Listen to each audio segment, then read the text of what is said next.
Sisimulan na bukas ang dry run ng gagawing paghuhukay sa Manila Bay. Ito ay bilang bahagi ng ginagawang rehabilitasyon sa lugar. Mula sa Maynila, ito ang balita ni JL Asayo, live. Magandang hapon, JL. Magandang hapon, June. Dalawang amphibious excavator ang naka-standby dito sa Manila Bay para naman sa gagawaing dry run ng siltation o paghuhukay ng burak dito sa Manila Bay. Ngayon nagkakahalaga ng 25 million kada isa.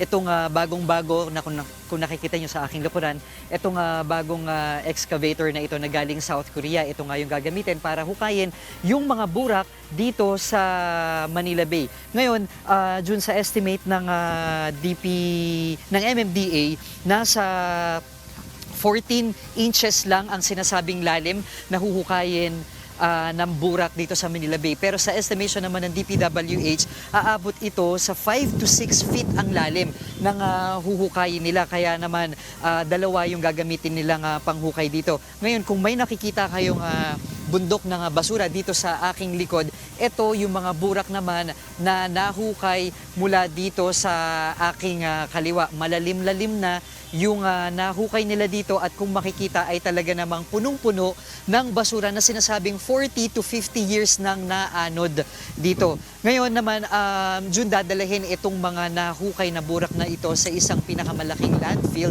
dito sa Navotas at kaya naman sila magsasagawa ng dry run bukas ay ang pag-aaralan nila yung mga magiging scope and limitations at kung ano pa yung pwede nilang gawing panuntunan para naman sa gagawain na formal na launching sa March 3 at tuloy-tuloy ng paghuhukay dito sa Manila Bay. Ngayon, tinanong natin ang DPWH na siyang in charge dito sa paghuhukay mula sa Bureau of Equipment kung gaano katagal ang gagawin nilang dredging ay hindi nila ma-estimate dahil nga napakalawak nitong lugar na to at kung makikita natin meron ng mga floating materials na nakalagay dito sa Manila Bay at ito yung limitation nila na una muna nilang huhukayin. Saka sila lalayo pa kung natapos na nila yung parte dito sa may baybayin. Ngayon, June, pinaghahandaan nga nila bukas ang gagawain na dry run dito sa Manila Bay. June?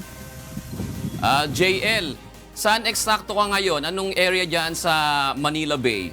Nandito tayo sa bandang gilid ng US Embassy.